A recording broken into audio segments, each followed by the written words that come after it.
وورد حدیث عبداللہ بن عمر رضی اللہ عنہما وی پیغمبر صلی اللہ علیہ وسلم وی یوم یقوم الناس لرب العالمین دی آیت پا تفسیر کی پیغمبر صلی اللہ علیہ وسلم لگیاو وی چی کل خلق ودری رب العالمین تا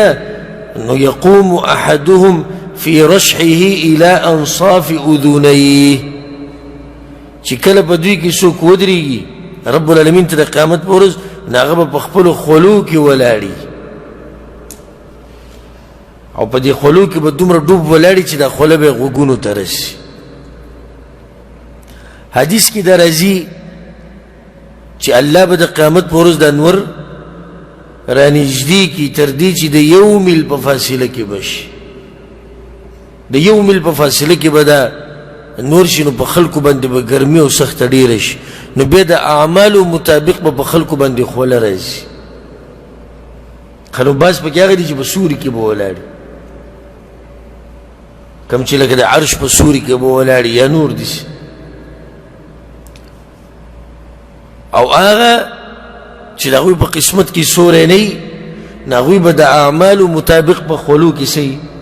پا خلو کی ڈوبی باز پا کی آغا دی چی خلی با دا دوی غگونو ترسی حدیث راوڑے دے ابو حریر رضی اللہ عنوی پیغمبر صلی اللہ علیہ وسلم دا خبر کردی دا يعرق الناس يوم القيامة حتى يذهب عرقهم في الأرض 70 ذراعا قیامت پورز با پا دی خلقو بانی و ناشنا خوله راشی تردی چی دیو کس خوله با دا غنه چی کمروانه دا پس مکه کی با او یا گزا یا او یا سنگل خورش دیسی خوله با تروانه ویلجمهم حتی یبلغ آذانهم او باز خو بکی آغی چی دومره با پتشوی پا دی خلو کی چی دا خوله با دی غگونو تاو دی خلی ترسی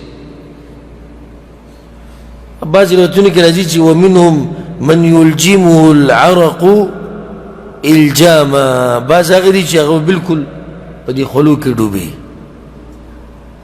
دا بعضو با دا خلو دا گٹو پوری دا بعضو دا پڑکی پوری بعضو دا زنگنانو پوری بعضو دا بڑی پوری بعضو دا نام پوری